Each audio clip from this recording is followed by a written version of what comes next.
Good morning friends, welcome to my channel Cooking and Beyond by Intuji. இன்னைக்கு நான் கோஸ் பண்ணி எப்படி பண்ணுறேன்னு உங்களுக்கு காட்டுறேன். உங்களுக்கு எல்லாருக்கும் தெரிஞ்சிருக்கும், பட் ஃபார் த பிகினர்ஸ். இது வந்து ஒரு பேனில் கொஞ்சோண்டு எண்ணெய் போட்டு தேங்காய் போட்டு உங்களுக்கு எந்த எண்ணெய் வேணுமோ போட்டுக்கோங்க. கடுகு, உளுத்தம்பருப்பு, கடலைப்பருப்பு, காஞ்ச மிளகாய், கருவேப்பிலை எல்லாத்தையும் போட்டு நல்லா பொரிச்சிட்டேன். அதுக்கப்புறம் நான் வந்து இந்த மாதிரி நான் கோஸை நல்லா ஷெட் பண்ணி வச்சுட்டேன். நான் வந்து ஃபுட் ப்ராசஸர் யூஸ் பண்ணுறேன். கையிலையும் நம்ம அறியலாம். இன்றைக்கி வந்து டைம் இல்லாததுனால நான் ஃபுட் ப்ராசஸர் யூஸ் பண்ணியிருக்கேன்.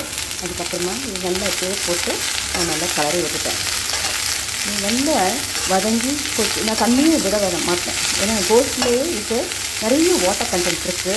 அதனால இது மாதிரி நான் நல்லா கலந்து விட்டுருவேன். இந்த தாளித்து விட மேலே கொண்டு வாங்க, இது போட்டு அதை அப்படியே பாதியாக புரிஞ்சிடும். அதுக்கப்புறமா நம்ம உப்பு போடணும். ஏன்னா காயெல்லாம் இப்போ நிறைய இருக்குது சொல்லிட்டு நம்ம நிறைய உப்பு போட்டுடுவோம். அதனால கம்மியாக உப்பு போடுறதுக்கு பாதியாக ஆன பிறகு தான் உப்பு போடணும். தேங்க்யூ.